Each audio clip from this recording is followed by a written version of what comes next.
कार्तिक महात्म्य का दूसरा अध्याय।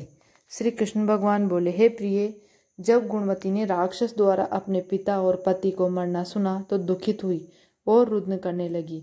हे स्वामी, हे पिता, आप मुझे छोड़कर कहाँ चले गए? मैं आपके बिना क्या करूं?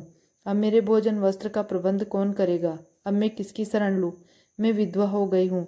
विधाता का मेरे ऊपर कोप हुआ, मैं कैसे जीऊं? श्री कृष्ण जी बोले, कुकरी के समान विलाप करती हुई, हवा से हिलते हुए केले के पत्ते की तरह कांपती हुई वह पृथ्वी पर गिर पड़ी।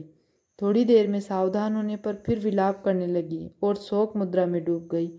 उस गुणवती ने घर की सब वस्तुएं बेचकर यथाविधि से अपने पति की पारलोक की क्रिया की और उसी नगरी में विष्णु भगवान की भक्ति में तत्पर होकर इंद्रियों के वश में कर शांति से रहने लगी और मरण तक एकादशी और कार्तिक मास के व्रतादि करती रही। हे प्रिय, ये दोनों व्रत मुझे अत्यंत प्यारे हैं, जिसके करने से भोग और मोक्ष की प्राप्ति होती है और पुत्र संपत्ति मिलती है।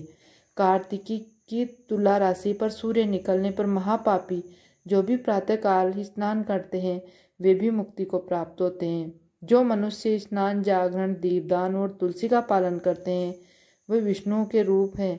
विष्णु भगवान के मंदिर में झाड़ना, सतियाँ काटना तथा विष्णु की पूजा आदि का कार्य जो मनुष्य करते हैं वह जीवन मुक्त होते हैं। इस प्रकार वह गुणवती हरेक वर्ष कार्तिक व्रत और विष्णु भगवान का नित्य ही पूजन करती रही। एक समय वृद्धावस्था के कारण दुर्बल होने से, रोग व ज्वर से पीड़ित होने पर भी गंगा स्नान को गई। जो ही पानी में उतरी, जाड़े के मारे कांपने लगी। उसी समय गुणवती ने आकाश से आता हुआ विमान देखा। शंख, चक्र, गदा, पद्म आदि आयुधों को लिए हुए विष्णु के रूप धारण करने वाले पार्षद गरुड़ की ध्वजा वाले अप्सराओं से युक्त ऐसे विमान में बिठाकर बैकुंठ को ले गए।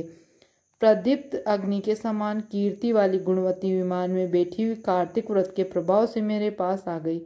जब ब्रह्मादि देवताओं की प्रार्थना से मैं पृथ्वी पर आया तब ये गण भी मेरे साथ आए। हे भामिनी, ये सब यादव मेरे गण हैं और तुम्हारे पिता देवा शर्मा भी इस जन्म में सत्राजित हुए और तुम्हारे पति चंद्र शर्मा इस जन्म में अक्रूर है।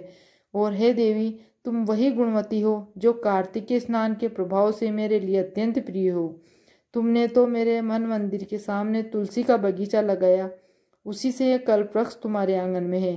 कार्तिक में जो पहले तुमने दीप दान किए, उसी फल से तुम्हारी सुंदर देह और घर में लक्ष्मी देवी का निवास है, जो संपूर्ण व्रताधिक पति स्वरूप भगवान को अर्पण किए थे। इसलिए तुम मेरी पत्नी बनी हो और तुमने जन्म मृत्यु तक जो कार्तिक व्रत उपवास किए हैं, इससे तुम्हारा वियोग मुझसे कदापि नहीं होता।